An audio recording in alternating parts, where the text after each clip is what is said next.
What's going on, everybody? How we doing out there?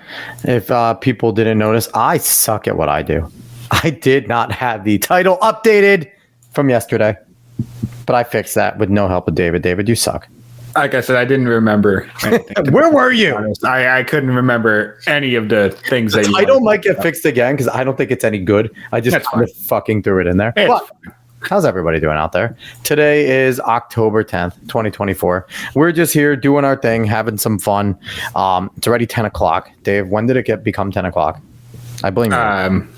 We took too long to get started, and I'm watching Garrett Cole in the seventh with 2 outs. So, you know, it's always nice to see a pitcher that goes into the seventh, and we don't have guys like this. Baseball postseason has been the tale, really more than I've seen in a long time, of trusting your horses versus, going by analytics, because we've seen guys dealing taken out in the fifth. Then we've seen guys dealing going into like the seventh and eighth. Like, it really all depends on the trust level. And I'm more the old school approach where if a guy's dealing, I don't care if he's going through the third time in the lineup. Let him get hit hard a little bit and then take him out. Like, don't sit there like this is the playoffs. You got to win. You can't just do some analytic bullshit. But I digress. David will be responding. And it's only like you should only really take the guys out that you trust if the game's being if it's in danger of being blown away. Like if it's in danger of being blown open, you're like, okay, we don't want this for the game itself and for the pitchers. So then there's a reason to do it, because I don't like just taking them out for any reason.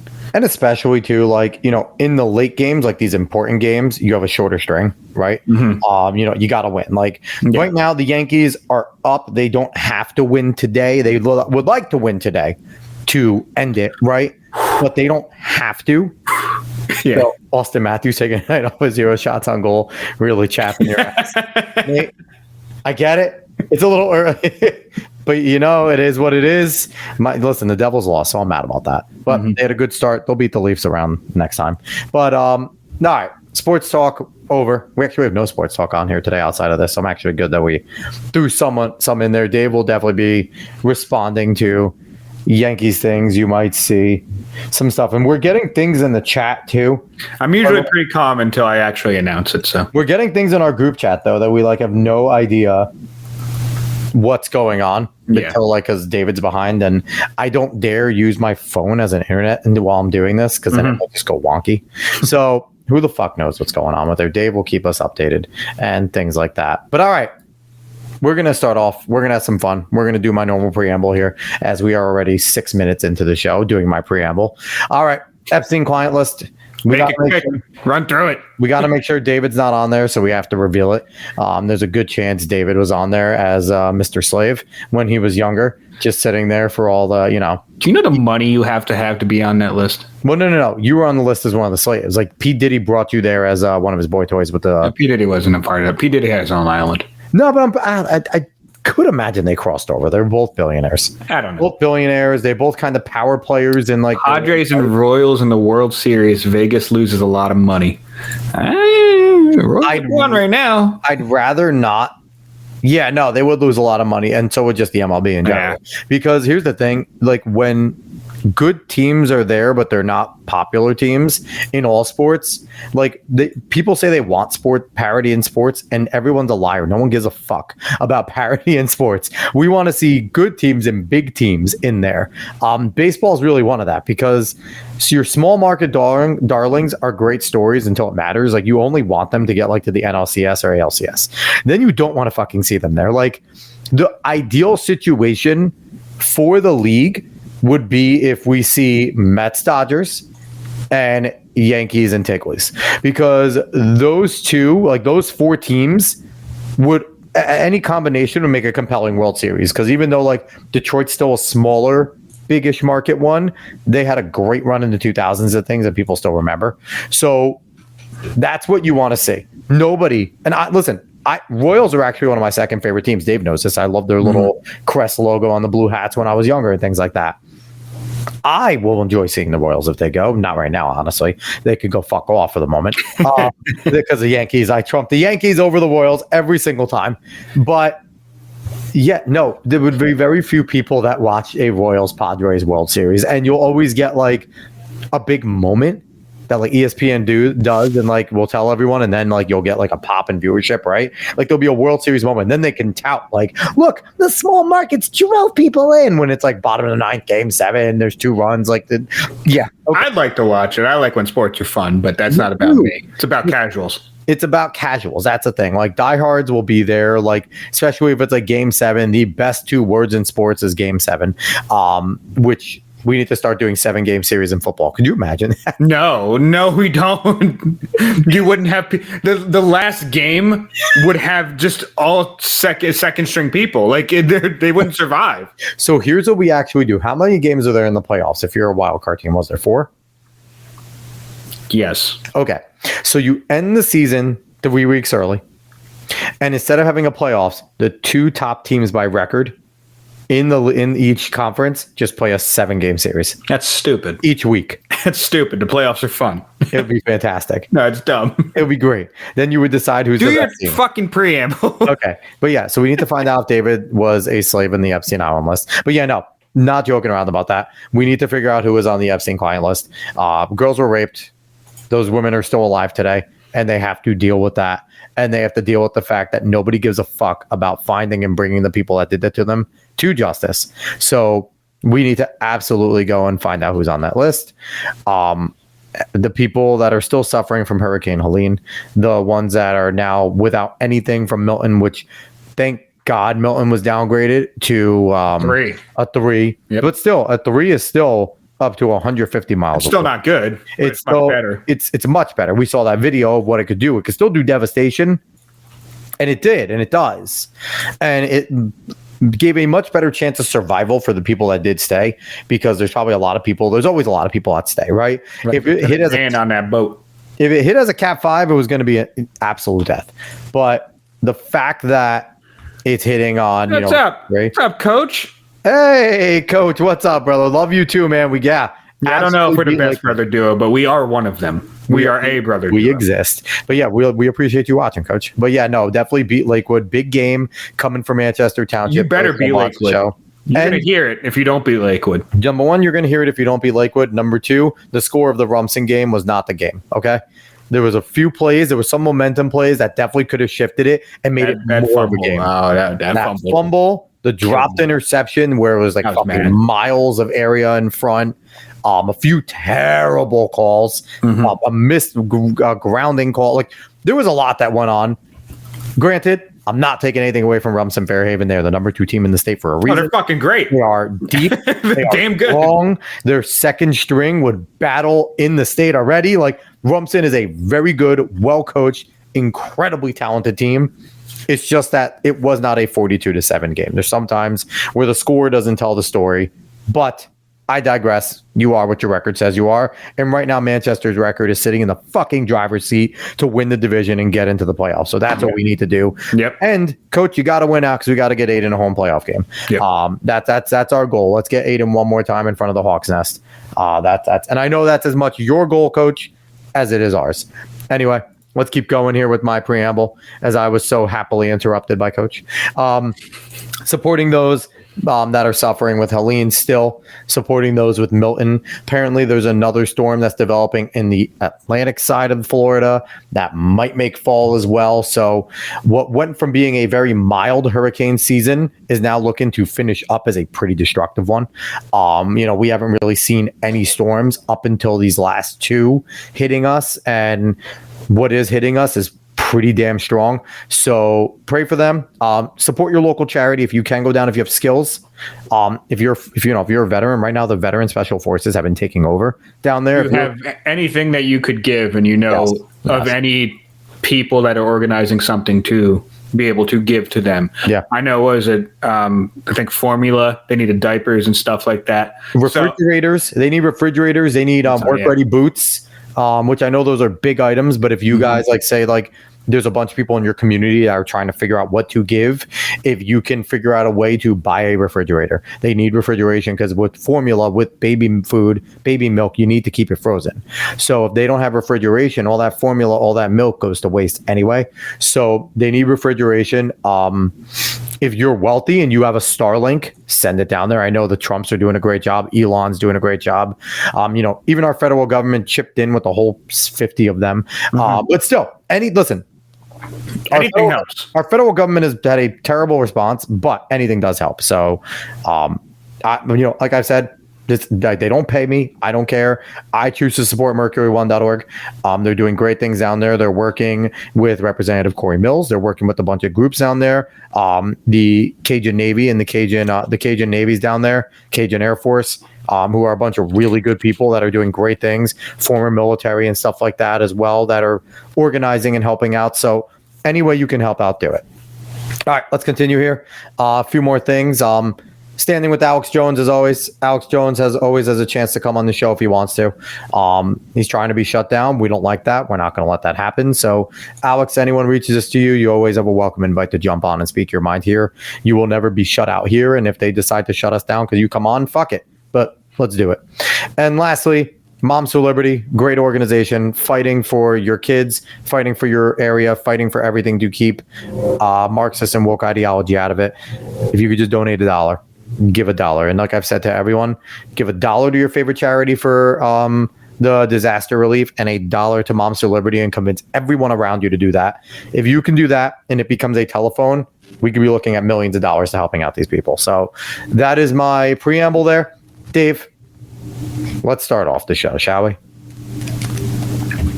Are you there? Yeah. 12 minutes ago, leading report. Elon Musk says the highly anticipated Trump appearance on the Joe Rogan Experience will happen. Oh, so that's fucking huge. Is this on X? Yes. That's big. That's really fucking big. Here's the thing that is absolutely insane about all of this, okay? That is insane about all of this. If you can't recognize the coalition that Donald Trump has around him. Now, it could go one of two ways. It could be one of the best coalitions that we've ever seen, with a lot of people like your Musk, like Joe Rogan, new Tims for Vegeta. That's right. Vegeta does need new Tims. He does need new Tims. But Dave, did you find it? You pulling it up? Yeah. Okay, pull it up. From leading report right here. So Joe is finally fucking cracked under the pressure. Because let's be honest, he's been running away from this. I mean, he might have his reasons, but he had Bernie on. He's had politicians on. He's talked to RFK. Yeah. So there's no reason not to have Trump on, honestly, to be completely honest. And it's like, I wouldn't fucking care if he had Biden or Kamala on. Obviously, he can't because Biden's dead and Kamala can't speak. You know where I think Joe cracked? You know where I think Joe cracked? Is because he saw Kamala go on Call Her Daddy. And he's like, you know what? If one of the I think he's a competitive guy. And I think that he saw, like, fuck it. If they're going to enter the political sphere and they're going to do some shit like this, really, why not me? I'm better than they are. I'm going to be fairer than they are. There was a clip going around of the first question because I can't remember what episode it was. I just saw the clip going around. And, Rogan said something about the first question he would ask Trump if he had him on. And I mean, I didn't watch the clip because I just didn't care. I didn't think he'd actually have him on, to be completely honest. But that's craziness. Since that came out, there's been more people being vocal of being like, just have him on, dude. Have him on. And the thing is, too, it's like, I know Rogan's going to be fearless in his questioning. Yeah. He'll be respectful because it's President Trump and he's a respectful guy. He'll be fearless. Theo and Andrew probably talked to him too. Yeah, because Andrew Schultz had him on. Theo Von had him on. Both great conversations. I've seen clips of the Andrew Schultz one. I haven't watched the full thing. I watched the full Theo Von. It's actually fantastic. Theo Von's a really good interviewer. Yeah. He's a very good interviewer. The Andrew Schultz one, he's funny. Like, the guy has charisma. He's actually good interview. Like, Trump's a genuinely good interview. And the difference between this is Theo Von and Andrew Schultz were absolute friendly territory, right? They are conservatives. They lean. They're Trump supporters. Mm-hmm. Joe Rogan is a legitimate, as middle of the rung as you will find in America in terms of anything political. Like, he's all for drugs. Like, he's fine with drugs, and he's very much, he leans left in a good amount of ways, but he's a logical guy, so he's not fully retarded. So it's like, he'll definitely not. The thing is, too, I think him and Trump will get along for that reason, because Trump isn't a super conservative. So I think like him and Trump are going to get along. I think it'll be a great conversation when they do have it. Here's the clip of the first question he would ask Trump. I haven't watched this, like I said, but this is what sparked a lot of conversation about him having Trump on. Yeah. I would imagine, and if I talk to him, my number one question would be, what happens when you get in there? Like, what is that experience like? And because no one really knows until you're in office. They don't tell you how it's going to go down if you don't make it. You know, they don't reveal all that. Like, so what is that experience like? And nothing about what Joe Rogan. Do you hear the heavy breathing behind him? I don't know who that is. I think it's guest. It's really bothering me. I'm sorry, because this is actually a pretty good question from Joe. It's just bothering me. Too. That's the difference between like Joe Rogan and some others. Like I'll hear Tim Pool will be like, "Hey, back up from the mic." like he'll interrupt himself or someone to be like, either come closer or back away. Like that's weird. Okay, like, I'm sorry. Joe needs to sit there and be like, "The fuck are you doing, dude?" Go ahead. I'm sorry. How can you prepare for it without actually being elected president? So from my opinion, from my small vantage points, what happens is you get bombarded with complexity, right? What the industries do, you can't touch agriculture incentives even though they're broken, that's going to hurt farmers. You can't, healthcare, the PBMs, I'm hearing this all the time, the PBMs and the insurance companies, all these players, you have to have clarity of vision and an agenda, which President Trump and RFK are talking about, that's super, super clear. It's like, we are going to get pharma funding out of the FDA. We are going to reorient with an executive order the goal of the NIH back to foundational research. We are going to disallow people that make nutrition guidelines for kids to take money from Kellogg's. Like there's 30 things that you can do, and I think what President Trump has talked about and is like, let's stay high level. We're not going to have nuclear war.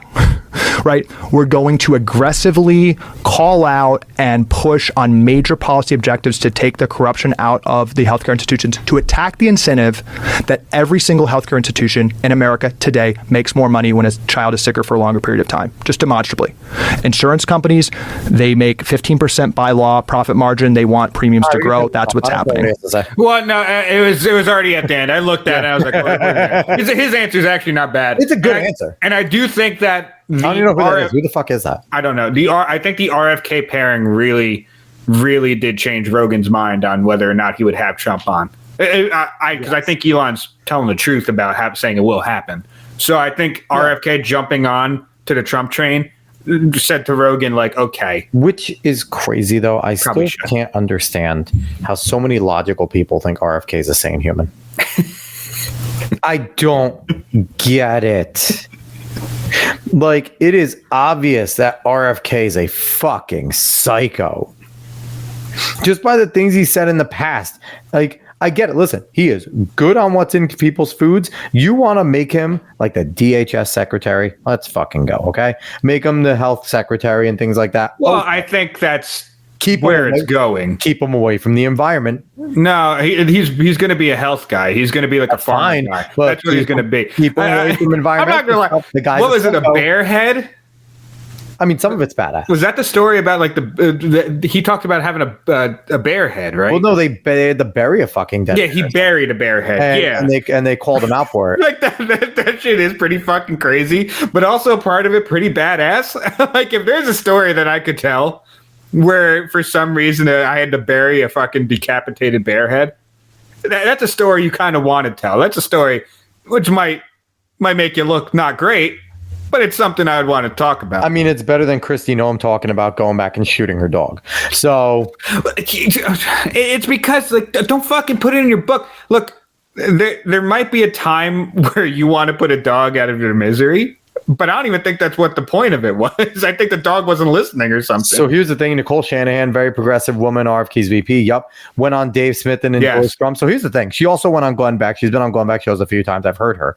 I don't fucking trust her, okay? She was only RFK's running mate. She had a ton of money. That's the only reason he put her there, because she was able to continue to bankroll his campaign. And I mean, RFK, he's got that Kennedy charisma, man. He's been he definitely fucking banging like left and right, man. Was Olivia Nuzzi?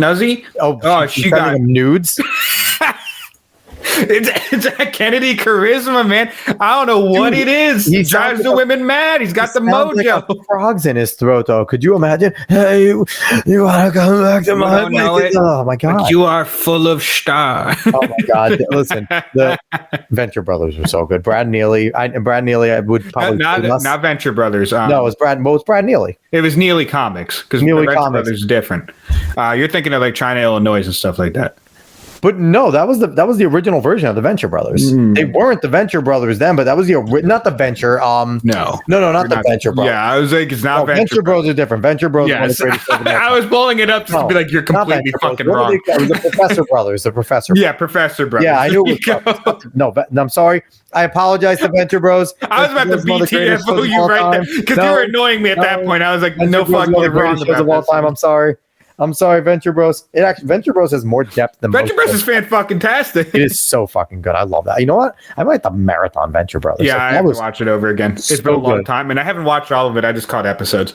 That and when they did C-Lab 2021, which made fun of C-Lab 2020. Yeah. Fantastic. So, listen, old school Adult Swim was the go, and I wish I was actually my age now when I really started watching it, because it was good then. I could imagine as an actual adult, it was probably fucking golden. Straight up, Super Jail episodes, not even the plot of Super Jail episodes, but how fucking colorful and outrageous Super Jail was sticks out in my head. Like, I can pick out how Super Jail looks all the fucking time. Oh, dude, Super Jail was just a mess. That was a fucking trip on acid. It's an absolute mess. Like, you're supposed to be on drugs when watching Super Jail, but you didn't need to be because it would just still take you to that place.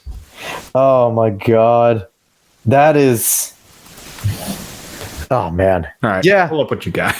I mean, no, Tim and Eric was a pretty good show. Tim and Eric, awesome show. Tim and Eric was a great show. Tim and Eric, they are very, they're good comedic guys. But again, there's so many fucking memes that came from, like, literally, like, people don't modern know that they're using Tim and Eric. Yeah. Yeah. Here's the thing. Like, I truly believe that Zach Galifianakis got the ideas from Between Two Ferns from some Tim and Eric skits, because that was very similar to Tim and Eric's style in a lot of ways. Probably. But I also Brack think Show they're probably great, friends. Yes. Brack Show was overrated. It was good. Sorry. It was good. Space Coast to Coast was significantly better in the. It was better, but Brack Show still was good. It was okay. I was disappointed by the Brack Show. It's Moral Oral was really good. Home Movies. H. John Benjamin is one of the great. Honestly, Bob's Burgers is fucking terrible. I hate Bob's Burgers. Other than Bob's Burgers, I like his other stuff, but Bob's Burgers sucks. H. John Benjamin was amazing though, because Archer is fantastic. H. John Benjamin owns a van was just fucking funny. He's incredibly creative. His hipster time with Bob's Burgers is bad. It's rules. Yes. Oh my! I can't remember. I gotta look that up. Squidbillies. It sounds familiar. Squidbillies was insane. Dude, Aqua Teen Hunger Force. I love it. Holy shit. The movie was so good. And the fact that too, Aqua Teen. Yes. That's Brule. Thank you. It's Steve Brule. That's why I couldn't fucking remember. Sorry. Though, Dave, was the best part, because it started off as like, it was a bunch of like rappers, like Vacation Time, baby. And then as they got more of a plot, it went away from like the little like rap intros, and then it just became fucking crazy. It went off the rails. And it was so good. One of my favorite episodes of basically any comedic show ever is when the Fruit family invades their home. Because it's such an incredible episode. It's so funny.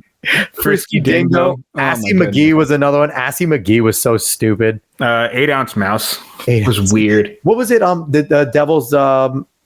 It was the Devil one with the Devil's Daughter or something like that. Oh, you're thinking of it's not an anime. There was an anime. No, you're thinking of Ugly Americans. No, it's another one. It was like the Devil's Daughter. It was like her name or something like that. It was an Adult Swim show, and like I remember like you're not thinking of Your Pretty Little Face is Going to Hell.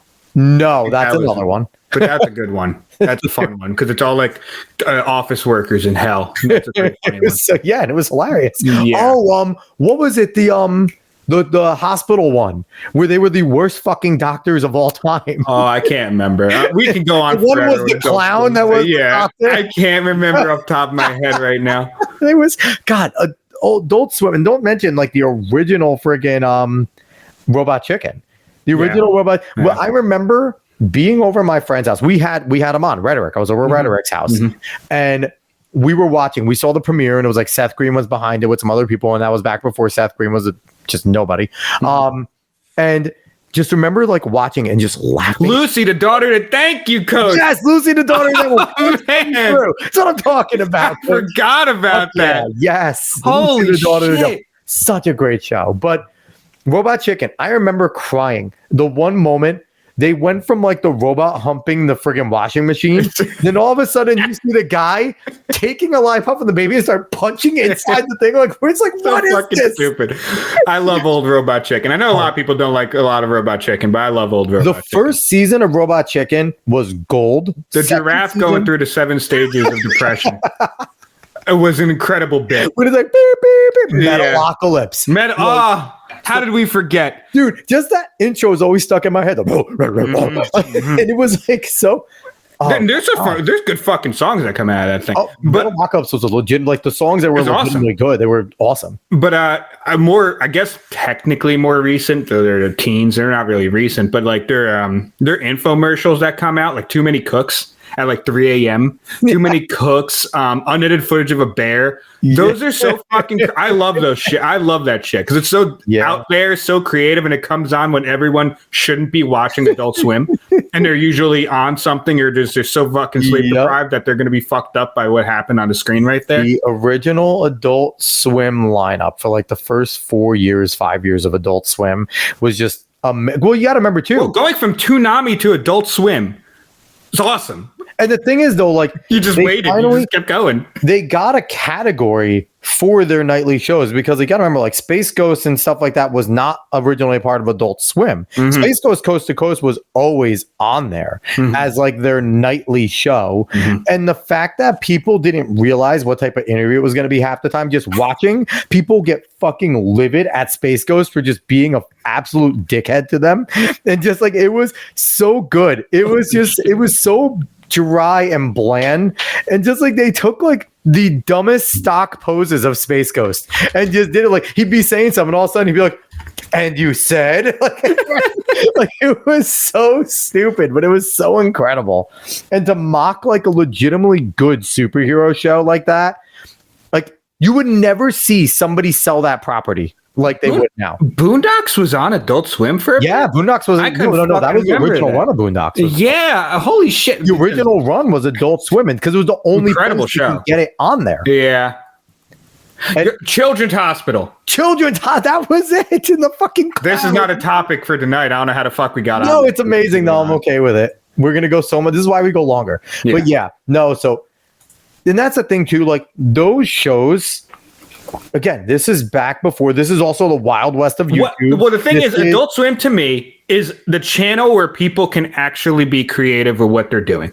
Like where people can go and do the most out of line shit, do whatever the fuck they want to do. The kids had a pool and this is the YouTube generation. And they're all now on YouTube. They're all now here doing edgy shit on YouTube. Probably. Does Adult Swim carry Smiling Friends? Smiling Friends is fucking funny, dude. I don't know if you've watched any Smiling Friends. Smiling Friends is good, but it's YouTubers. That's only NG. But apparently Adult Swim has kind of gotten back to being a little edgy. Someone has told me like some of their shows are actually really fucking good again. Yeah. But and the thing is too, like Adult Swim also went through their phase where they were just like anime for like a few years. Yeah. Like they were just like Adult Swim and have like some of their regular shows, but then they also went, but it was all uncut. Like you would watch like the Dragon Ball movies, but it'll be uncut with blood, with cursing, and you'd get like some of the real like edgy and like deep dark anime that were really good. Like with Death Note going, like uncut Death Note was fucking sick. Sleeping over Rob's house. They never saw episode 7 of Full Metal Alchemist. Oh no. And they watched episode 7 of Full Metal Alchemist and they were not okay. I knew it was coming, but they were not okay. One of the saddest moments in anything history. Help me. It hurts to think about it. It's a great episode. No, yeah, it is. It honestly, fantastic episode, fantastic show. Just the way they tackle topics, like Full Metal Alchemist, just tackled so many topics. Even though if you want like the full thing, you do watch Brotherhood. Brotherhood is actually the better rendition. Brotherhood is the better rendition, but there were some parts about the ending that the original did better. They took some liberties in Brotherhood also, which was annoying. And some of the things that they did in the original actually were a little bit better. And some of the animation at times is better, which is fucking weird. But yeah, no, there were some things that the original did better. I'm not going to completely knock it, but maybe it's because that's the one that I watched. But all right. Should we actually get to the show now? Yeah. Hey, let's do it. So we're starting off here. Our lead one. Rumor: Marvel Studios significantly altering relationship between Reed Richards and Victor Von Doom. So this caught my eye because I was like, excuse. Not surprising, but excuse. So they obviously have the picture of RDJ as Dr. Doom, which I'm hoping that our theory the other night was correct, that he's not going to stay as Doom. But they're radically altering it again. This is our buddy John Trent. We had him on last night. Him writing this article. It was yesterday that he wrote it. So this is an awesome Valentine's Day picture. I never seen this before. Yeah, you never saw that? No, this is sick. Yeah, that's one of the promo things. It is actually. I'm not gonna lie, this is pretty cool. Even though Pedro Pascal ruins it, this is Pedro Pascal. He doesn't look like since when did fucking Reed Richards become Pancho Villa? Like, what is this? Like, Reed Richards is as much like Reed Richards is gonna start trying to fight windmills, man. You want to talk about the patriarchy? Like, Reed Richards was the patriarchy. Okay, he was that nerdy white dude that was smarter than you and probably was better than you. And why is he wearing baggy clothes? Like, he's supposed to. Fuck you, Pedro Pascal. Anyway, he probably had them make him more muscular just because he's so fucking skinny in real life. Jesus Christmas. Okay, so according to a scoop from Alex Perez at the Comic Circus, iconic relationship will be non-existent. Perez was asked by a user, will Reed Richards and Victor Von Doom's dynamic in the MCU Secret Wars be any bit close to how important / impactful it is in the 2015 Secret Wars comic? Perez said, it's going to be hard, if I'm perfectly honest with you, mainly because Doom and Reed don't really interact in the Fantastic Four movie. So Dave, first impression. What? Obviously, I don't like it from a lore perspective. But when it comes down to it, Marvel has broken so much of the lore that it almost makes sense for them to try to do things a little differently, to be quite honest. Trying to go back to the lore with this rendition of Fantastic Four and Doom probably wouldn't work. They would fuck it up. They would actually fuck it up. And RDJ as Dr. Doom, like we said, I don't think he stays as Dr. Doom. He's going to be some form of Tony Stark. He's going to be something else. It's not going to be like the Victor Von Doom we know. So I think that's the issue. And that's why they won't have the same relationship that they're supposed to have. So it like, I'm not trying to defend him here. Yeah, it's stupid in any way. No, but you have to think about, like, why the fuck would they do it? And whether or not it'll work, it won't. I'm almost certain it won't. It won't. It won't. But there's at least reasoning to do it that way. It might not be great, but there's some reasoning there. Here's where they might get like some sympathy from me. It's because unlike so many other comic book properties where, yes, they may start off with a villain, but that's like the first villain they meet in the comic book. You don't have to be married to that, right? What they have to do here in Fantastic Four is the fact that Victor Von Doom was on the mission with this group that got them their powers marries Von Doom to the Fantastic Four in a way that no other superhero group has to be married to their main villain, right? I don't know how they are going to get Victor Von Doom his powers and everybody else if he's not on that mission with them, because that is quite literally how they all get it. They, in some versions, they think Victor's dead and something happened. Like, they don't know what happens to Victor, right? So there's different ways they went about it, and like there's no one right way, but it's like, how are you going to give Victor Von Doom his powers if he's not there? That's how he gets them. Yeah, so it's interesting. You could find a way to do it. 100%. You could just find a way to do it. Now, making it coherent, making it good writing, that's not something Marvel's used to nowadays. So whether or not it would be good and how they do it is up in the air. But you could find a way to get him the powers. You can find a way for them to interact in some way that's not the same way it was and not as close as how it used to be. So I don't even think that's necessarily a huge issue. And I think that I don't know. It's difficult because if I remember correctly, this Fantastic Four is in like the 1950s. It's a different multiverse. It's a different universe. So it's like a 1950s Fantastic Four.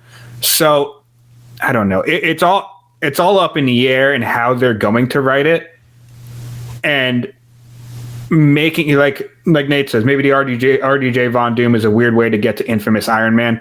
Yeah, I can see that. I just don't see this being the Victor Von Doom we know, and that's the whole thing. If it's not, then it makes sense to write it in a different type of way. Yeah.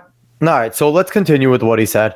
I'd like to think of it more as Thanos and Tony in Infinity War, where like Tony knew a threat from space was coming, but he didn't know exactly who it was until Infinity War. Yet Thanos knew nearly everything he needed to know about Tony.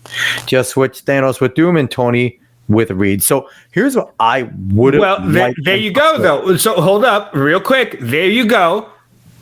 RDJ played both Tony, now Doom. So they're using RDJ's name to create a Thanos-like character. Doom, obviously, up there. He is a Thanos-like villain, at least he's that in level. size. He's absolutely that level. Exactly.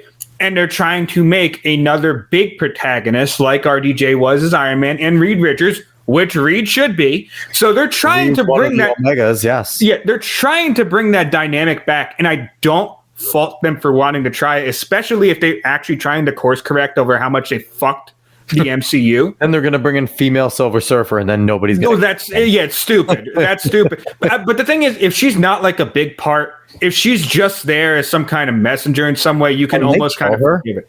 Yeah, but the thing is, if she's not there, like, I don't know, just bullshitting her way through things and girl bossing her way through things, then like it's not that big of a deal. If you understand what I'm saying, like if she's just there as a messenger of like Galactus is a thing or whatever, if she's just there to just propel the story in some way while not having her be some fucking huge, impactful, like I don't need no man type shit, then it's not that crazy. Yeah. You can find ways to make these stories and include things that won't piss off everybody. And whether or not they'll do that, I don't know. You know, again, like you said, if they go a completely different direction with it, and they just kind of say, you know, fuck the lore, we're actually going to create our own, you're going to get the characters, you're going to get probably their personalities, but we're not going to follow it directly. If they take that brave and bold approach, okay, this might work, honestly, because they just have to completely go in a completely and totally different, like they can't try and make it. And I mean, fans, for me personally, real quick, I would have loved if they would have included everything as normal, but then Doom fucks off after the beginning of the movie, and he's gone all movie. I don't think they even see him in this first one. And I think that's what they said. You know, if he's just, I mean, I don't like that they don't know Victor. I don't like that. I feel they should know him, and then he kind of pisses off. They think he's dead, and then he comes back in the next movie, and then he's the big bad there. Mm-hmm. That I would have been okay with if they're dealing with like maybe like Galactus in this one. Like, you know what I mean? If something happens like that, or I don't even know. Like they have a ton of things that they could do. And the thing too is like what could be weird is Fantastic Four and Iron Man had a ton of crossover in like the 80s and 90s. Mm-hmm. So this could be a way of trying to bring that crossover to life where maybe like Tony's pretending to be Doom for whatever reason, and then he's Iron Man, and to do something, because you cannot keep Robert Downey Jr. in there and not make him Iron Man. I don't care if it's a 50s. I don't care if it's 10, 20, 50, 1950, fucking 1550. I don't care. He's Iron Man. Yeah. Yeah. Well, and I'm trying to take this as if like they're actually going to try to be competent. Really, my level of trust in that is very low. I mostly think it's going to come out and not be good at all. But if I'm trying to take it as them being competent and giving reasons for why the fuck they would do this to try to unscrew themselves, fans will nitpick everything. We do that all the time because we love the things that we love, and we want to see it. And we want to see it done as perfect as it could be. Fans nitpick the shit out of fans that love Deadpool and Wolverine still nitpick the crap. Yes, out of it, it was great. I do. I think the movie's good, but I will nitpick the fuck out of it. Absolutely. But the thing is that if you take characters and you still keep them true to their characters, you can get away with things. Nolan got away with a lot with Batman. Yeah. A lot with Batman. Dark Knight Rises, he overstepped, but he got away with a lot with Batman. But because he stayed true to character and he made him good movies, it worked. People fucking love Batman Begins and Dark Knight. I will go to my grave that Batman Begins is better than Dark Knight. Anyway, that's fine. Like that's fine. I don't even think that's a bad opinion. Scarecrow and Ra's al Ghul were so good. People would even say, well, at least agree that Batman Begins is a better Batman movie than Dark Knight, as in Batman acts like himself more in that movie than Dark Knight. The thing that Dark Knight really elevates is Heath Ledger. Joker is so fucking good. I'm the Batman. No, that your best is the where is it? Yeah, where is it? Bale is so fucking weird as Batman sometimes, man. I mean, so weird. Listen, but Bale, I think it was the combination of both, because on screen you saw that Bale and Heath Ledger had great chemistry in terms of like the good and bad guy. They made that really well in Dark Knight. And I think for the first time in a long time, we saw the Joker be what we thought the Joker would be in real life, right? There's not the campy, he is the psycho crime boss that does not give a fuck. Because like chaos. He's just chaos. In Nolan's story, in his world of Gotham, Joker wouldn't be a Jack Nicholson Joker. No. It wouldn't be this more of a camp Joker where he's still chaos, but he's like laughing, he's doing all. It would be more like the Joker that he portrayed, where it'd be more realistic. And Joaquin Phoenix Joker as well would probably fit in if he ever became fully evil Joker, but just like the insane side. And it's Nolan. Heath's is more commanding. Like it's a different type of Joker. Of course it is. And I mean, Joaquin Phoenix's Joker is now fucked because of Folly Do. But I digress. Also, Yankees moved on. Yankees win. No, Yankees win. Thank you. But no, it's just difficult when you hear these things coming out before the movie's coming out already. Even though I have had people that have said they truly enjoy it. Like I like Pac-Ray Unleashed. We watch it. Mm-hmm. Jeff Fisher, of Chewing the Fat, said he absolutely enjoyed it. What? The new Folly Do? The Folly Do. I know some people enjoyed it. He enjoyed the musical aspect. Yeah, some people really like it, and that's fine. He thought that he with his eyes, he said it did a good job of getting into their heads when they went into song.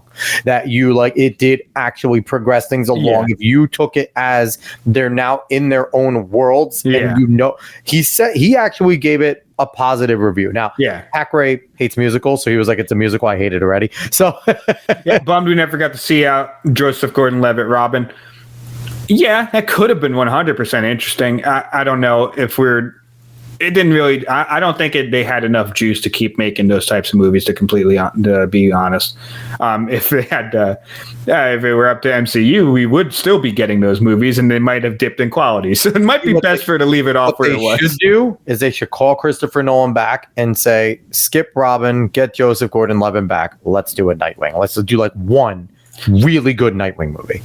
We don't have to do anything crazy, or bring him back to just be Red Hood and Pattinson's fucking Batman. Look, the one thing that they haven't tapped into, they still have the chance to. Keaton's alive.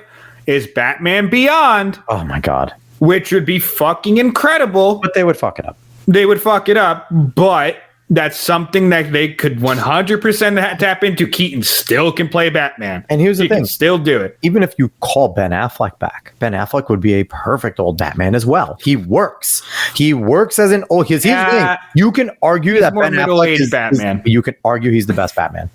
Yes, you could argue, but he's not... That Ben Affleck is the best rendition of Batman we've ever seen. Yeah. But you can make him up, but old Batman, but actually what I was going to move on to real quick, but I've heard great things about the Penguin. And before the Penguin came out, I can't remember if it was the showrunner, but someone working on a show said like they changed his name. It's not Oswald Cobblepot, it's like Oz or something like that. It's Oz, whatever. And they changed his name because they didn't think like it was like too corny. And us as Batman fans, it's like, kind of fuck you. I want it to be Oswald. Yeah, exactly. But you can do these things, and you could have this leniency if you're making something that's good. So far, I've heard nothing but good things about the Penguin. And great, that's awesome. And I want these shows, I want these things to be fun. And here's the thing, too. By naming him Oz, it still opens up the possibility later of somebody that knows him from the past coming in and being like, Oswald, this isn't you. You know what I mean? Like, they still open it up to calling him Oswald at some point. Yeah. Oz is just a nickname, right? Like, he could go by Oz his whole life, and then all of a sudden he could be like, someone could come in and just be like, Oswald, what are you? You know what I mean? Like, so they did it smart, because it's not like they changed it to Clarence. Like, there's no going back from Clarence to Oswald, right? Yeah. Oz is still it's close enough that it's not truly offensive. You know, it's like if someone was named William and they called him Bill, like, okay, he's still William, right? They just decided to maybe change up, do a minor thing, like, this is ours, it's not that. Yeah. I didn't see Kino Casino. I didn't either. I haven't caught up. I've been fucking off. I'd like to sit down and have the time to listen, and that's fucking hilarious. And it is pretty Kino. If he did it to slight WB because WB forced him to make Joker 2, then it is kind of funny. but I don't think that it is, because Todd Phillips is kind of coming out and like being a bit dickish about it, which is annoying. I like Todd Phillips. I don't mind him. Here's the thing. It could be that Todd Phillips was going out to burn WB's money, and then while creating it, though, was like, fuck it, I'm still gonna try. I'm still gonna be proud of what I did. I'm still gonna make something good. Yeah. And that's why he's getting defensive. Like, whether he wanted to make it or not, if WB was like, get the fuck back here, he's probably gonna be like, okay, I'm gonna do something. It's not going to be the same. It's going to be very different. I'm going to try and make it good, even though I know it might not be good. Like, so it's like, I feel like he's still trying, and that's why he's getting defensive. But he might have. Yeah, probably. I mean, like, be true. You never like. Even if he did want to kind of come out and pull out a stinker, like, you do defend your art. Like, like, it's going to happen. You're going to get defensive about your art. And you also go in there, and even if you try to make a stinker, Joaquin Phoenix is acting. It is very hard to. He is going to be good. The movie can be bad, but Joaquin Phoenix is going to be good just because he's fucking Joaquin Phoenix. Like, the guy doesn't do bad acting jobs. He is a professional to a T, and you probably would not want to meet him in a fucking dark alley. No, I watched fucking Beau is Afraid, which is a 3-hour Ari Aster movie. Absolutely insane movie. Most people probably not want to watch it, but Joaquin Phoenix leading, and he did a fan-fucking-tastic job. Honestly, I feel like he wouldn't even attack you. He would just like walk by you and just stab you with the used needle and keep walking. Like, I feel like he's that guy. like, he wouldn't attack you. He would just walk away and then just keep going. Like, and be like, as he did it, like, trot away. Like, he wouldn't do anything like overtly hurting you besides trying to give you like meningitis, Hep C. Like Hep C. Like, so it was cool seeing Keaton and Flash. It was. I didn't see the Flash. Well, no, but you could. I've seen clips of Keaton. I don't want to see the Flash. I know. I didn't want to see it, but like I said, I saw clips. But Keaton can still fucking do. He can still do Batman. He still can do Beetlejuice. Like, I've seen clips of him in the second one. Like, the man can still act just fine, even though he's old. Like, he can do very well, actually, and in these roles. The reason why I'd agree with you with possibly the Batman Beyond, we just saw that in the blink of an eye, Bruce Willis, who's so fucking good in all of his roles, can't do it because age got to him, and he's ill now. Yeah, well, I can't remember exactly the illness, but he's like, I think he has dementia. He's lost, he lost motor function. I think lost motor. Yeah, he has something pretty debilitating. Which is awful. Which is awful because like, I was hoping we were going to get one more Red because I love the Reds. Retired and Extremely Dangerous 1 and 2 were really freaking good and funny. Helen Mirren was fantastic. Whatchamacallit?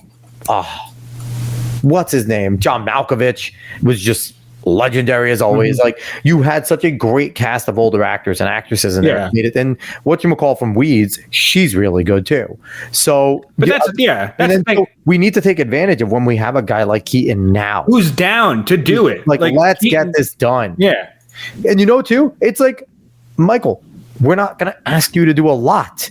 You're gonna have to do like the original, do the early scene where you do it, and then you can't do it anymore, and you need to figure out a way to get away from being Batman, and boom. Now, who would you like to see be Terry McGinnis? Ooh, that's a difficult question. I don't know off the top of my head. God, what's his name? I can't remember. He goes on Side Scrollers. He's been a fucking star, the Asian guy. Mark? No, not Mark. You're talking about God, I want to have him. He has two X's. One to be a dickhead and one to like be like normal.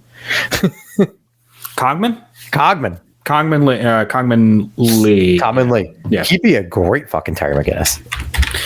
I think Terry is part Asian. It would be I haven't watched in a minute. So I think Tyree is part Asian. yeah.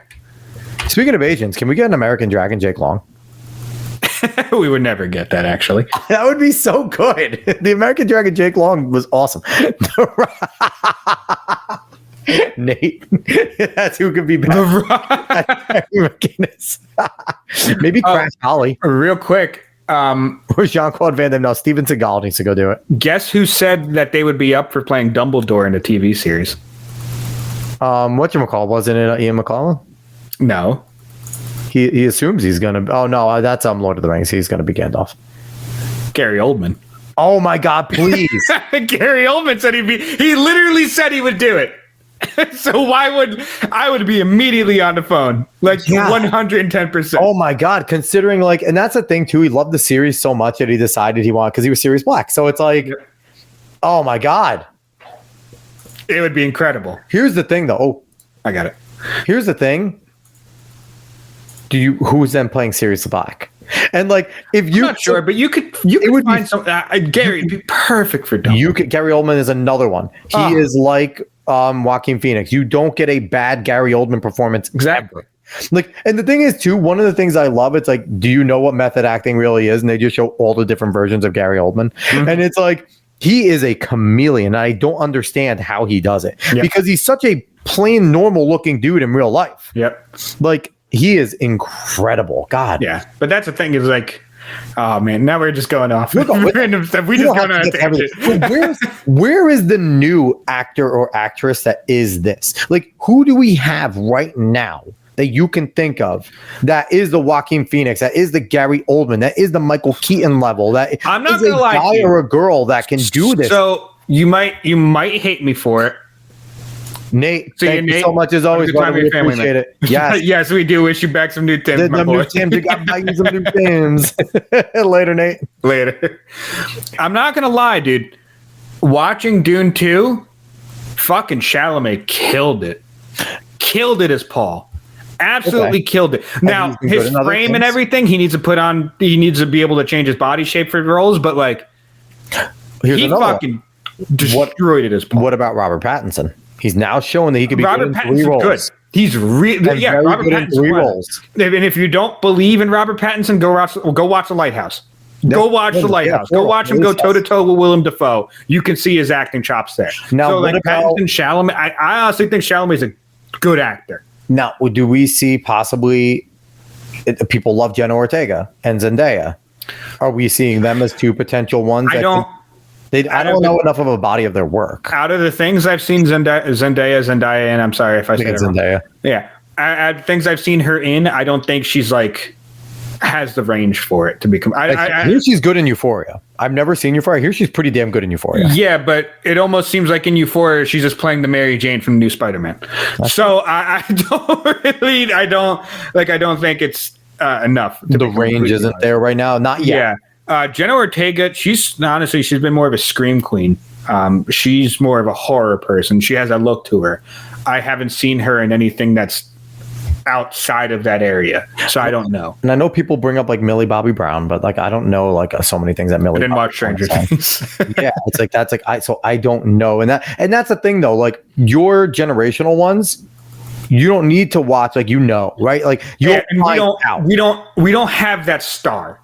Yeah. We don't have Brad Pitt. We don't have Tom Cruise. I said Tom Cruise. Tom Toretto. We don't have family. We don't have the people we don't have that Will Smith run. Will Smith had a fucking run of being the top star in Hollywood. And right now it's The Rock. The Rock is The Rock plays the same fucking character in every goddamn movie. He's always in the jungle. Somehow he's always in the jungle. It makes no sense. And he ends up in the jungle and Tom Cruise has to run. Those are the 2 things in movies. Tom Cruise has to run. He's running away from gay thoughts. There's a difference there. There's a reason for it. Hey, Tom Cruise in Tropic Thunder is one of the greatest. Oh, he's fantastic when he sprints off at the end like a superhero. It's just when he's oh yeah, bottom jean. But The Rock's not some superstar. He's not Hollywood A-list superstar, and he's fine. Yeah, that's fine. You can take that role, and honestly, I wouldn't even tell him. I wouldn't even put him up there like Schwarzenegger or Stallone. I wouldn't fucking do that. He's not an '80s action star. No, but he does his things, and he's fine. I don't want to kill The Rock on it, but he's just not there. He's not what that is. And we don't have that big kind of superstar that everyone knows and that people just go to the movies to see. So I'm looking up like top young actors, and I really just like don't recognize it. Actually, you know the person that people are gonna go see and might not be because of her acting, but Sydney Sweeney. Sydney Sweeney, people will go see her. She has sex appeal. She has that. Yeah, which is big. That's not a bad thing. No, it's not a bad thing at all. People also go to Millie Bobby Brown because Millie Bobby Brown's a good-looking girl too. I don't really care about her. She's not bad looking. But here's the thing. It's not, listen, you're not going to look at Millie Bobby Brown and look away. She's not an ugly woman. You know what I mean? So it's like, but I'm trying to look. I mean, Daniel Radcliffe, I haven't seen enough. Ezra Miller, Radcliffe's good, but yet again, Radcliffe, he's Harry Potter still. But I feel like he'd rather be on the stage. I feel like he seems like someone who would rather be on a stage at this point as like a stage. And he made his money. He doesn't need to. He cannot get away from Harry Potter. Cameron Monaghan's a good one. He was the one in he was in Shameless. He was Ian in Shameless. And he was also the Joker in Gotham. Which everyone loved his Joker in Gotham. Look up Cameron. Here, I'll bring him up. Are you bringing him up? Yes. Cameron Monaghan. Oh, from I know him from whatchamacallit. He's in a few things. He's We're the Millers. Yeah, no, is that the same kid? Is that not him? No. That's not him. That's a different. Okay. Oh shit, he looks similar. Yeah. Either way, but he's good. Okay. I like Cameron Monaghan. He's done a few things now that. He's in Click. Was he in Click? Click was a great movie. Okay, Click was a great one. Here, like I'm looking. Either way, we don't have these big people. It's like Selena Gomez is funny and Only Murderers in the Building. She does a really good job with Steve Martin and Martin Short. I'll give her that. That's actually, if anyone wants to go and see like a quintessential Steve Martin Short comedy, like Dave, have you ever seen an episode of Only Murderers in the Building? I have not. When I tell you, Julie loves it. My wife loves it. And I don't sit dedicated. I don't watch anything dedicated unless it's like anime at this point in my life and sports. I'll watch it. And like, it is like quite literally those two just being their funniest versions of themselves, and that's amazing, right? That's comedy gold, those two. Three Amigos is one of the greatest movies of all time with him and with those two and Chevy Chase.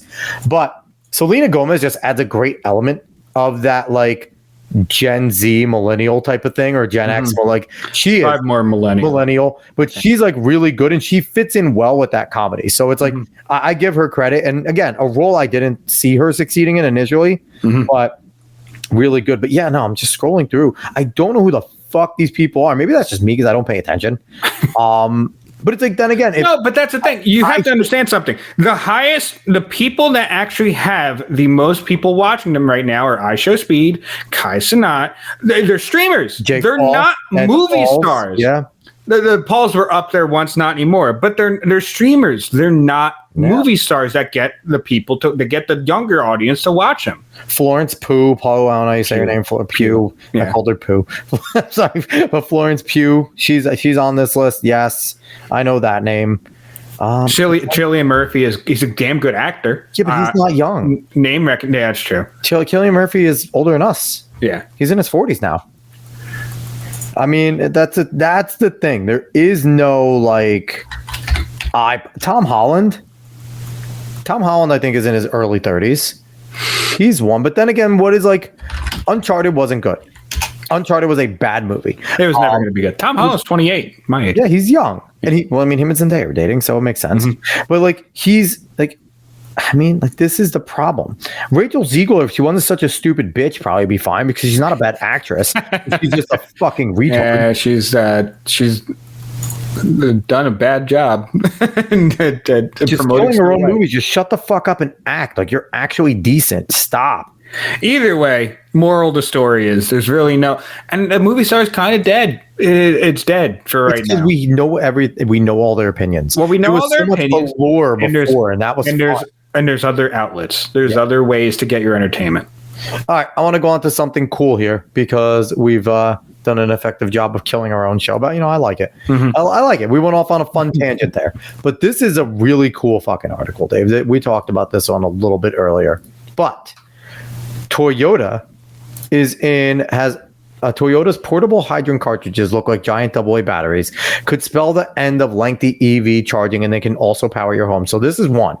It actually looks pretty fucking cool. I'm not really cool. It looks like, you know what it reminds me of? The scream pods from Monsters Inc. They had to load up the screams. Yeah, actually, like it reminds me of that more than a AA battery. Like it should have the dots on the side and like that. All right, so Toyota is showcasing a series of sustainable developments at the Japan Mobility Biz Week later this month, including a vision of a portable hydrogen cartridge future, which could apparently provide swappable power for next-gen hydrogen fuel cell electric vehicles. So here's the thing.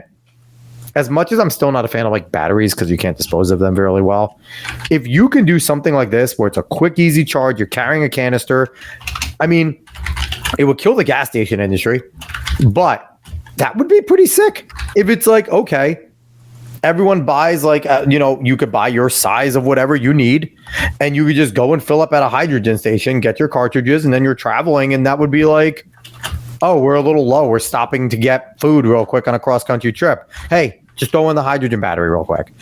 Like, that'd be pretty sick.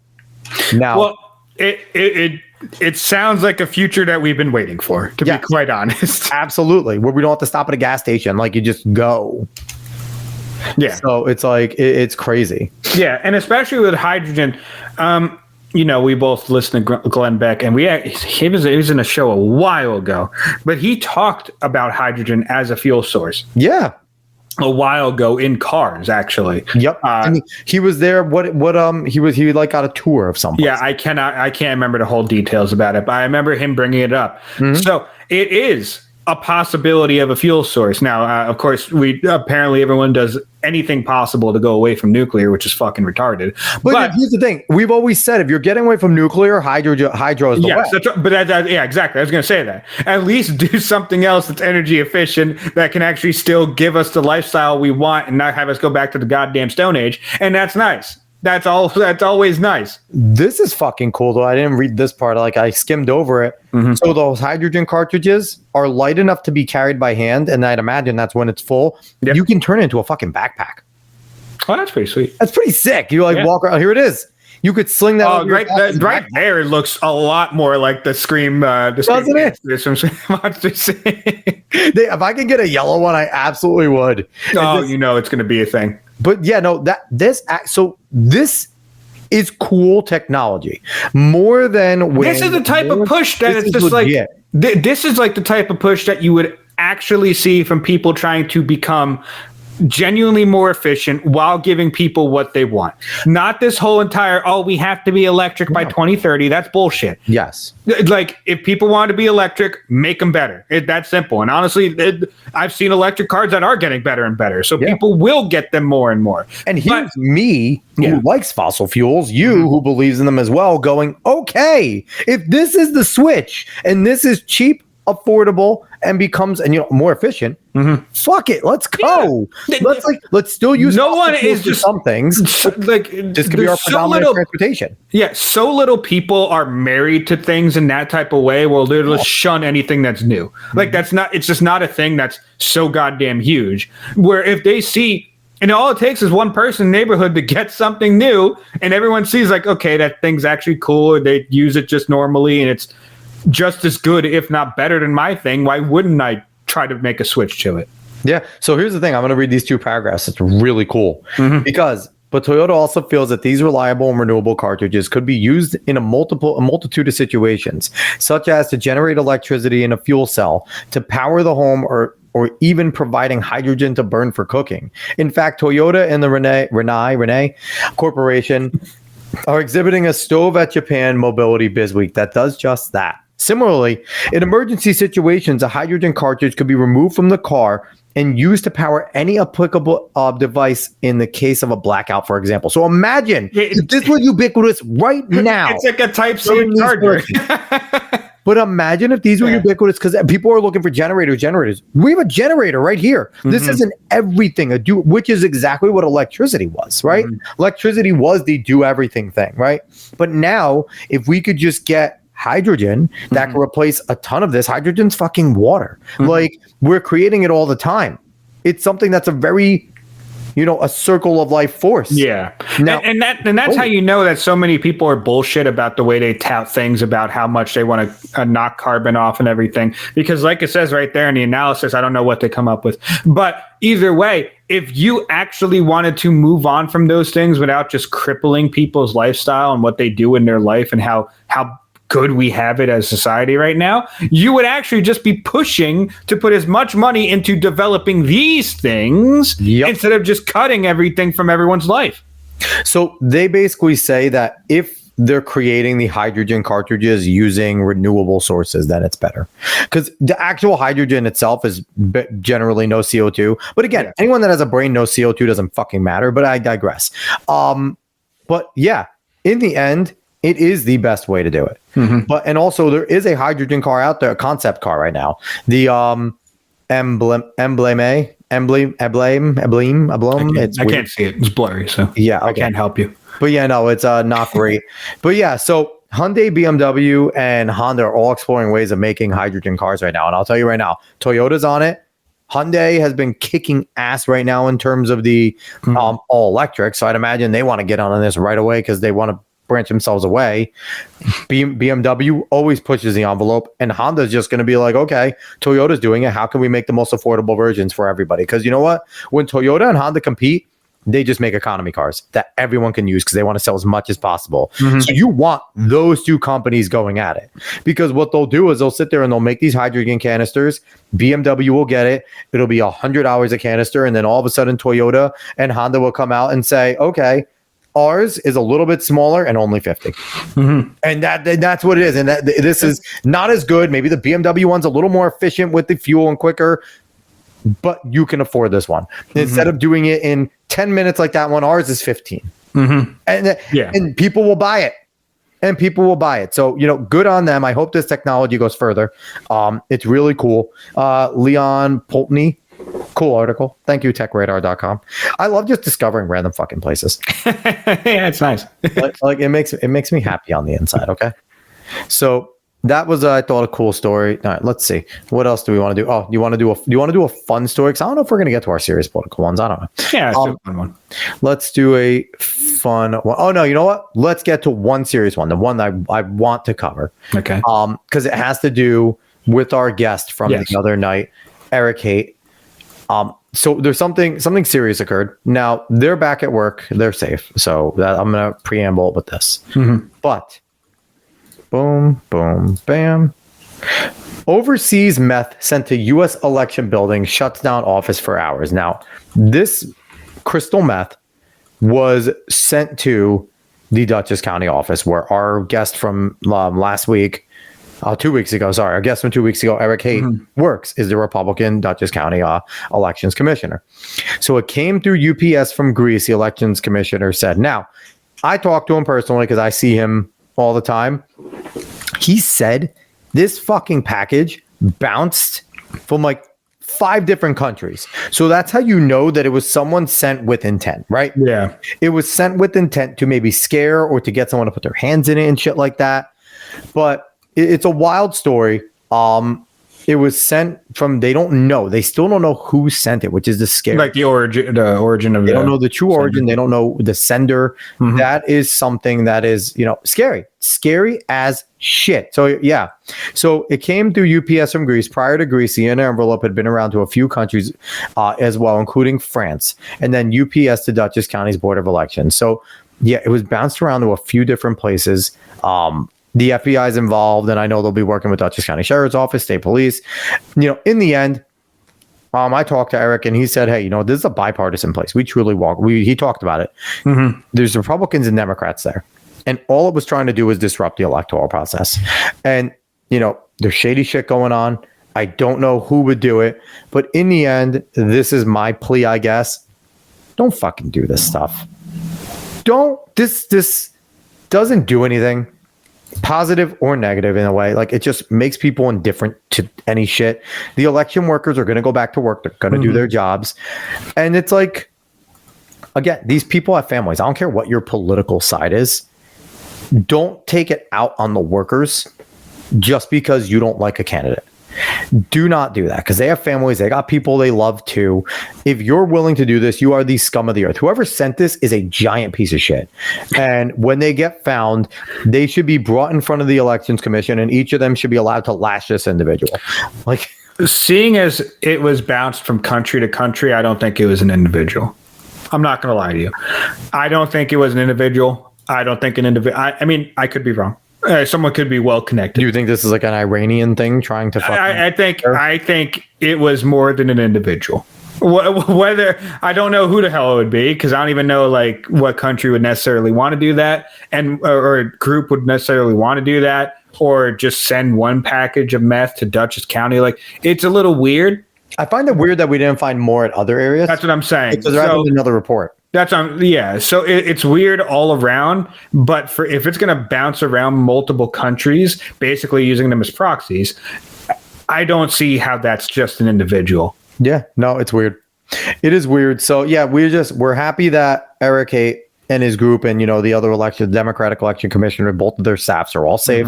The few staff members that handled the box got to go home and quarantine like yesterday and things like that. It shut them down. They were back to work the next day. Everyone came back. Everyone's fine. So there is no, things. But if we find out any more who did it and shit like that, we'll give the update because fuck that person. They're a piece of shit.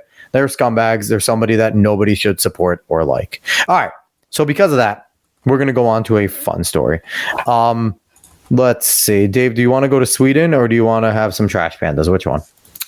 Let's go to Sweden. I actually find Sweden really funny. Sweden is fucking hilarious. All right, where is that one? Here we go. Let's get this one up. Try to pull something up as well. Oh boy. All right. So this is from the National Pulse. And I've never fucking heard of National Pulse. But you never heard of National Pulse? No. I've heard of National Pulse. I don't remember. Radically independent. Right. Yeah. This is from Christopher Tomlinson.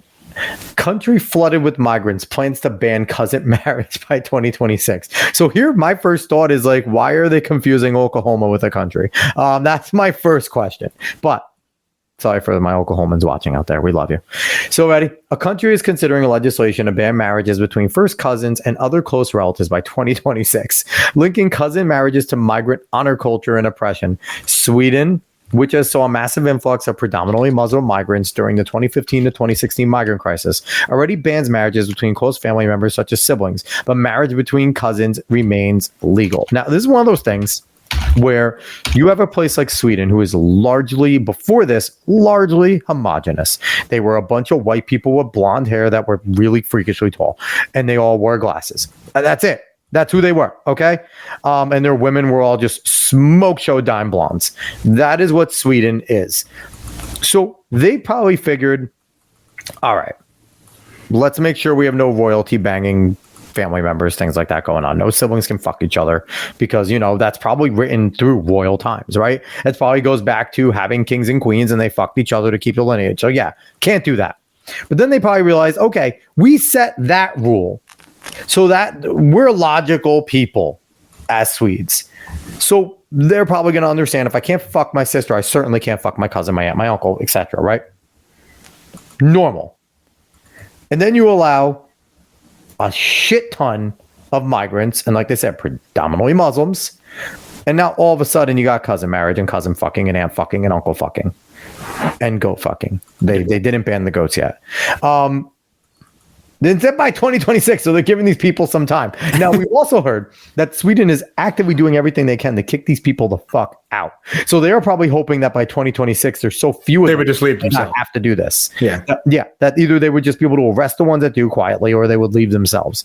So first thoughts, Dave, how are you feeling?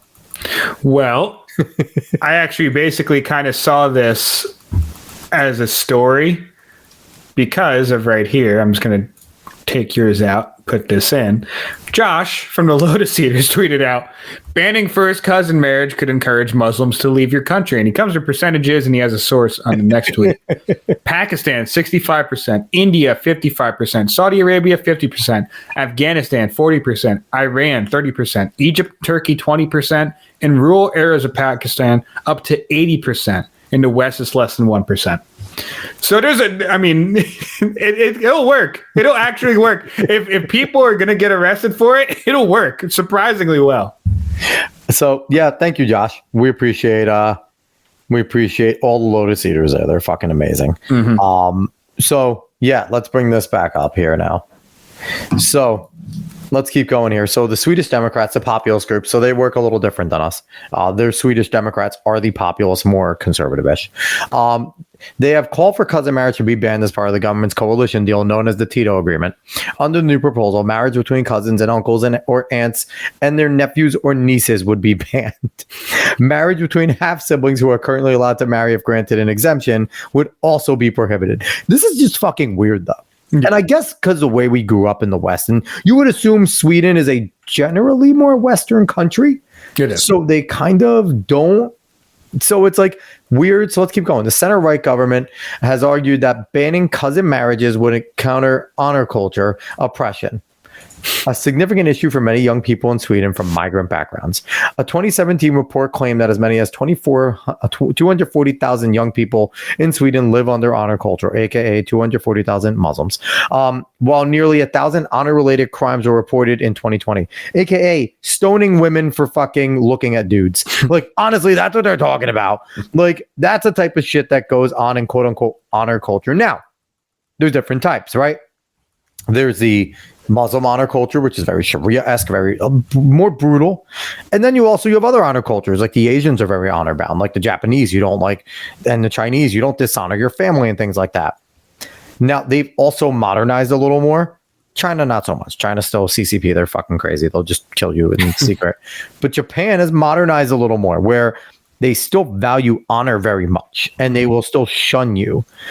But they're not going to cut your fucking arm off. They're not going to kill you in public. They don't do Sudoku. Like, they don't, and I know it's seppuku. They don't do Sudoku anymore. Like, they have come into the modern century. Like, they'd rather shun you as a family member and shut you out of everything family, and that's because you brought dishonor, right? Mm-hmm. That is how they function now. Where a lot of these other cultures have still stayed in the freaking early 1900s. Like, it is bizarre, like 1800 style stuff.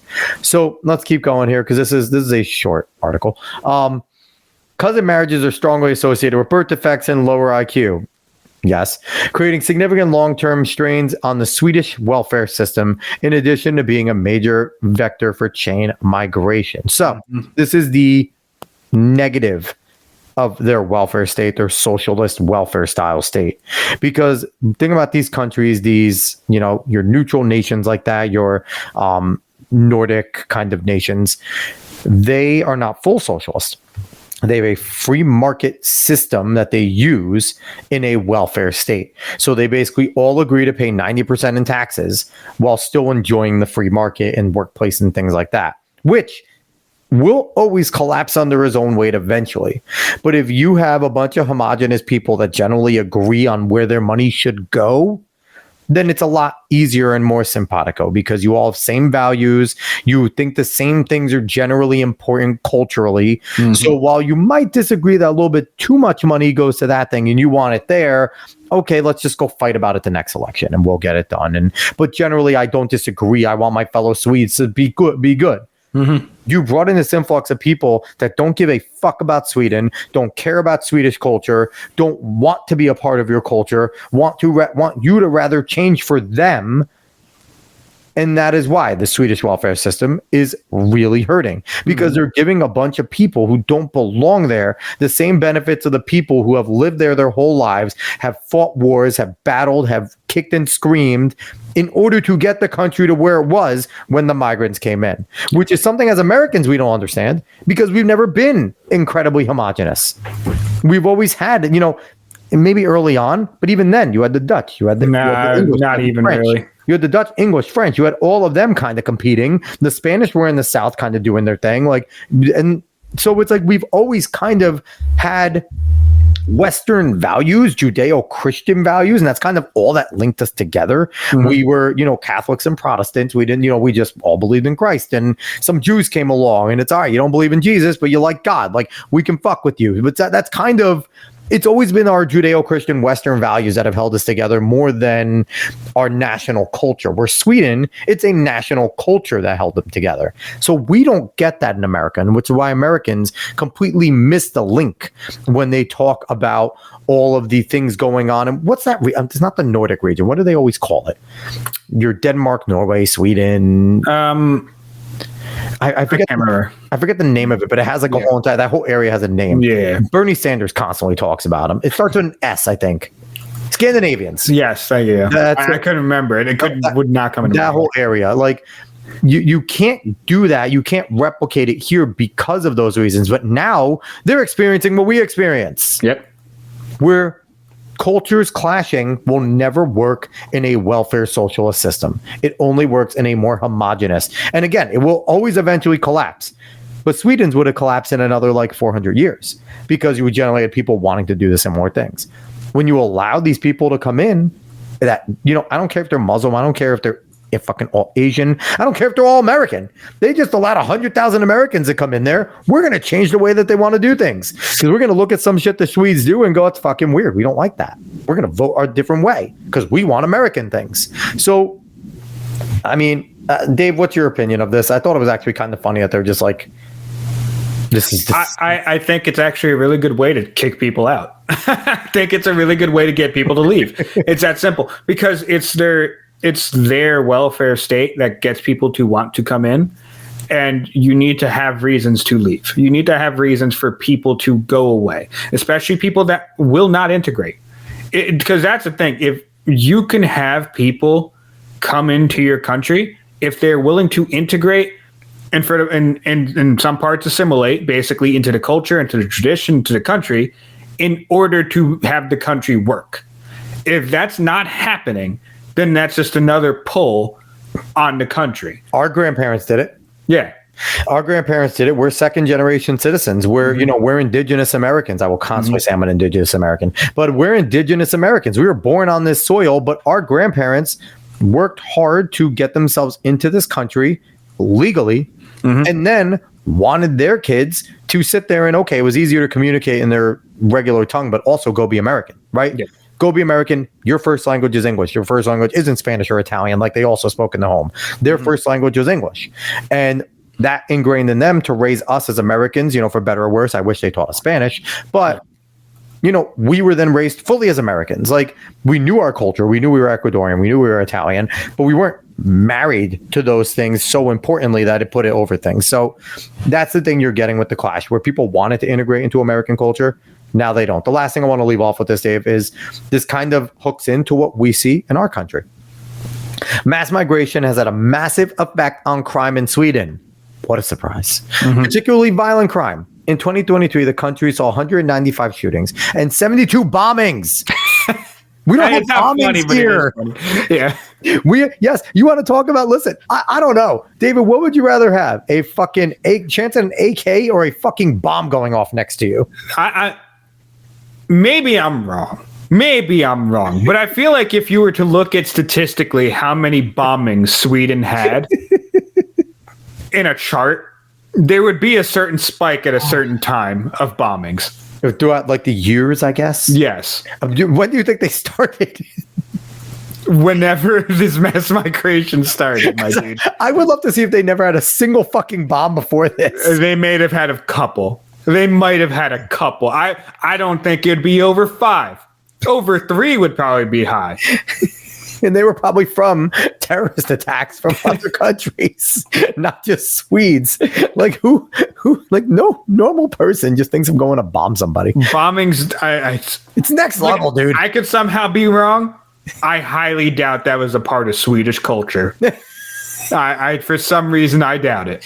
All right, so they saw the 72 bombings, resulting in only 30 deaths. So they were really bad at shooting and bombing, and not gonna lie. With migration background gangs responsible for most of the violence. So there you go. So yeah, anyone that wants to say that migration isn't going to cause issues here in terms of violence and things like that, just point to Sweden, a really peaceful place that generally everybody gets the fuck along, and they're getting bombed. All right. So we're going to end off on... They're getting bombed. They're getting bombed. Last story, fun story. We'll run through it. And then tomorrow we'll probably bring up some of the more political stuff. Let's go to this one. Dave, you particularly enjoyed this story. And I thought it was a fantastic story as well. And it's rare coming from The Guardian, but some things good come from The Guardian. Not a lot. Not a lot. Guardian's fucking terrible. But this, you know what though? When they're just being campy and fun, this is good. So... more than 100 raccoons besieged the house of a woman who had been feeding them. The woman who had not been named, which it's not a crime to feed them, so you don't have to name them, near Poulsbo, Washington, called the county sheriff who sent deputies. Imagine being the deputy. Like, the fuck do I do with 100 raccoons? I mean, like, yeah, what do you do, actually? So this woman has been feeding some raccoons, like a few of them. And then over 100 showed up to sit there and try to come. And she called the sheriff's office and said the raccoons were around her place day and night as her population exploded about 6 weeks ago. Jesus. So here's a spokesperson for the sheriff, and this is how we put it. Somehow the word got out in raccoon land that they all showed up to the house expecting a meal. The deputies were shocked. They'd never seen so many raccoons in one place. Nobody ever remembers being surrounded by a swarm of raccoons. This was a first. The sheriff's often even posted about it on social media with some extraordinary footage showing the raccoons as if they had decided to hold a conversation in the backyard. So Convention. Here's that video. Oh, convention. Sorry. A woman near Poulsbo who's been feeding raccoons living around her home for almost 4 decades found herself surrounded by nearly 100 of the animals on October 3rd. Go back. And that's when she called for help. No, go back. Tap County. What? Go back to the beginning of it. Okay, go. A woman near Poulsbo who's been feeding raccoons living around her home for almost 4 decades. 4 fucking decades is how you get 100 raccoons. She's probably fed every single one of them before they came to her house together. Now, that makes sense now. It's not like it's been a goddamn week or a month. In 4 decades. She had 40 fucking years to feed these raccoons. What do you expect? We don't need the rest of this story. It makes sense now. There's no like, the raccoons are acting weird. No, they all know her. Your reaction. She probably named all of them. Like, what? You go back. You can't just drop that line. You just needed to make sure you heard it correctly. Yeah, because I was like, no way. They just dropped it like that's normal. You don't feed raccoons for 4 decades. That's called a pet. You don't feed raccoons for 1 day. She's fed generations of raccoons. She's a fucking local legend. What is that? Like, how is this a story? This is not an abnormal thing now. She's the queen of raccoons in that area. Oh man! Bro, we don't need any more of it. I understand. No, we can definitely go on a little more because they talk about how the neighbors have not been happy. Oh my god! So there's a quote from one of the neighbors. Oh my god! I'd say it's been about the last month or so I've noticed it. Wendy Kronk, who lives there, told, "I've had several raccoons in the yard recently. My dogs have gotten in a scuffle several times with the raccoon. I've even had to take one of my dogs to the vet after tussling. I love these people. Tussling with the raccoon. And I've also noticed that there's been a lot more hit raccoons up on the main road here." She said she hopes it gets resolved soon. I just hope that somebody steps in and helps her take care of the problem, and hopefully she'll quit doing it. Obviously, she fucking hates this woman. I just need to end. 4 decades. Like, she probably lived next to her for years. It's a tradition of hers. I just don't understand how you drop that line as in a news, unless I'm hearing it wrong. Should we go back and hear it one more time? Yeah, do it. From what I'm gathering, she's been feeding raccoons for 40 fucking years, dude. I can't hear it. You were so upset that Well, because it makes it sound like the story is like, man, this is really abnormal. You know, she's only been feeding him for like 2 months. Like, she's been like friendly to him. 4 decades. You're gonna influence a lot of people in 4 decades, man. Oh my god. Okay, let's start this over again. A woman near Poulsbo who's been feeding raccoons living around her home for almost 4 Almost. It's not actually 40 years. Surrounded. Almost. Yeah, almost. Okay, like that makes any fucking I want better. to see what they else they drop. I'm sorry, Kitsap I'm sorry. County Sheriff's deputies came to her rescue after she was forced to run away in her car to escape the furry and very hungry creatures. So 35 years ago, you first started feeding some raccoons. Oh, they're and everywhere. all of a sudden, did it explode like this? 6 weeks ago. 6 weeks ago. The woman says the raccoons often surround her day and night, demanding food. And she says she's been quoted prices as high as $500 per raccoon to trap and relocate them. Deputies referred her to the Washington State Department of Fish and Wildlife to help find a solution to her pesky problem. She might be a nice lady. You've been feeding him for 35 fucking years. She did this to herself. You did this to yourself. What do you expect them to do? You're the lady that gives them food. You're their grocery store. Like, what the fuck do you expect? You got they're feeling the economy just like everyone else right now. Oh my God. 35 years of feeding raccoons. Who sees a raccoon and decides to feed it? Like, it's resourceful. I think raccoons are like, they're kind of cute. But I wouldn't feed one for 35 years. I wouldn't feed multiple. If you meet a raccoon at night, generally they're docile. They're fine at night. Yeah. If I saw a raccoon during the day like that, that's fucking terrifying. Normally they have rabies. Like here, this is just some bitch that's going to feed them. But normally they have rabies and you stay away from them. Like, oh my God, Nate, you I'm happy you made it back. Nate, you just missed. I have not laughed like that. Because Dave... TLDR, story about lots of raccoons in a lady's yard seemed like it was like out of the fucking blue. Meanwhile, she's been feeding the damn things for 35 years. And that's why they all came to her goddamn house. My mind is fucking blown at that one. Oh my God, that's a perfect place. The headline buried the lead. That's a Guardian. How do you bury a lead with hundreds of raccoons in a fucking yard? You got to bring up that she's been feeding them for damn near half a century. It's a Guardian. What do you expect? Oh my God. Oh my God. I don't know if I'm able to end out the show. I don't know if I could do it. I don't know if I can do it. I don't know why it's so ridiculous. That got you going. Very few things get you going like that. That got you going. Oh, he's just so nonchalant. You've been feeding it for about 4 decades. The fuck do you mean? I actually didn't watch that the first time. I just read the article, and nowhere in the article does it say that she's been feeding her for... Yeah, they don't even mention it. That's why I told you to go back, because you don't just say that. Normal people don't feed outdoor things like that for that long. Did she let them in her house? No, they surrounded her house. They won't leave her the fuck alone now, Nate. They surround her. It's like, she's your fucking food source. Why would you? Oh my God. She's like the Loch Ness Monster. I'm going to need about tree fitty. Holy shit. Oh my God. Damn Loch Ness Monster had 3 fitty. I gave him David. Damn it, woman, you gave him 2 fitty. Oh man. Yeah, I would say that's about good enough. I'm good off that. That's a good way to close it out. So, Nate, thank you for making it back. Yeah, thank you for making it back. You came back at a good time. Sorry that I just laughed for 5 minutes. That was great podcasting. But, it was a great story to close it out on. I appreciate everyone for watching. Jesus Christ. Go subscribe and like over on YouTube, Facebook, repost, do all that good stuff. Follow us over. Facebook is follow. X repost. And if you're on Spotify, anywhere you listen to your podcast, anywhere you listen to your podcast, you're off now.